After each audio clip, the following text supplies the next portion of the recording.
This is Surf Agony, regarded by many as the best looking surf map. Intricate detailing, atmospheric lighting, and a consistent theme. Dread, but beautiful.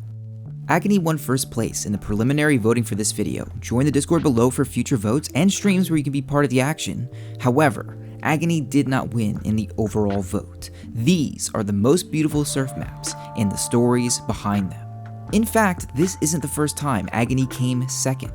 Agony was created by Proxy Chains as part of a mapping contest. It lost to another map, Nuclear by Spy Complex, a detailed and consistent theme, but not nearly as stunning as Agony. I was personally behind the scenes, and up until the last few days, Proxy Chains was in the lead, but the final judge rated the actual surf of Agony much lower. They thought the map was unfun. And this is not the first time Proxy Chains came second. In a prior contest, Proxy submitted Surf Angst, an absolutely mind-blowing map. Areas that impossibly transitioned into each other, that played with perspective in novel ways. The lighting and architecture of the spaces were marvelous, and included this section, the finish line, my favorite end zone in the entire game. Many believe that Angst was the clear winner, yet this map, like Agony, lost to another, Surf Fantasy by Maz. Fantasy had something we mentioned a couple times, consistency. Well-made maps feel cohesive. Each stage can be different, but there are recurring ideas, as well as the flashy aesthetics that make the map elite. Maz, the creator, is credited as one of the best modern mappers, and created our 5th place map, Surf Embrace. Embrace is a hard map, tier 6 out of 8 in difficulty, but has one of the most complicated designs in Surf, taking Maz 10 months and over 2,000 hours to complete.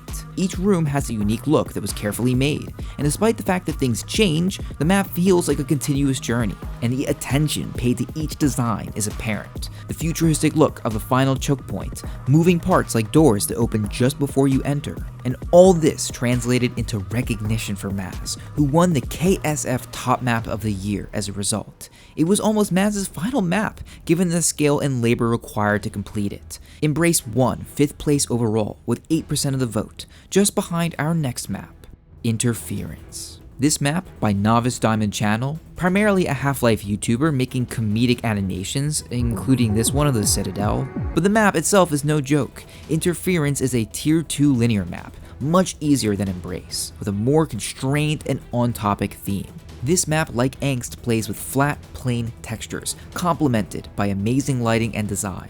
The ramps have a clear layout that highlight the edges while remaining in style, but the space is breaking, white marble crumbling into perfect triangles. As you move through the doors, they crack open, revealing the bright balcony and eventually the end of the map. This beautiful map is falling apart around you. Interference is a short but immersive experience that showed off the limits of the Source engine. Thus, Interference took our number 4 spot, giving way to Sanguine. But when I originally made this poll, I expected a different map to win, Raffaello by Crealington.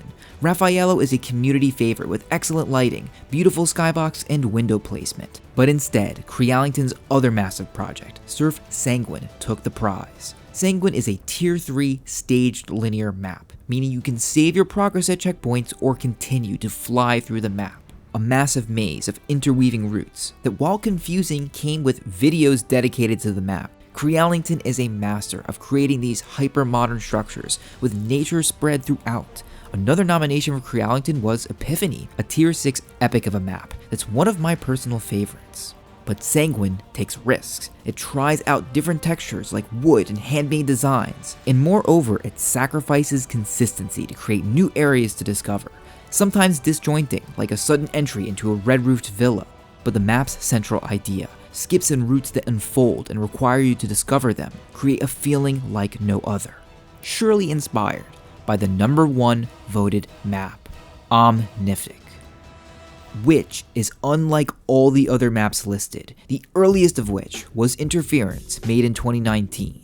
Omnific was released in 2012. For its time, it was above and beyond the best looking map ever made. Most maps, even the good ones, had dull textures. Omnific's futuristic style immediately popped, despite being quite simple, which meant that it could be spread over the massive 18 stages. The fact that 3 different mappers worked on it definitely helped. Nairo, QR, and Checkum, whose stages are delineated by the color scheme. Nairo's stages were a welcoming blue, green, and yellow. QR's a lighthearted pink, and Checkum's darker blue, red, and deep orange. When Omnific released, it rocked the surf community. People were hailing the creators as geniuses. And if you made it to the very end, Nairo created a fitting reward for beating the hardest map. This amazing animation would play, which everyone could spectate and watch. Omnific may have won because of its context, its time period, but the aesthetics have stood the test of time. Modern maps, however, include some of the most complicated texturing and visual designs we've ever seen. Multiple amazing maps like Summer, Unicorn, and Boreas were just shy of making the list. If you're interested in exploring the beauty of Surf, all you have to do is try. Thank you so much for watching. Like it if you liked it, and join the Discord for a full list of servers and stream alerts. And good luck sliding those triangles.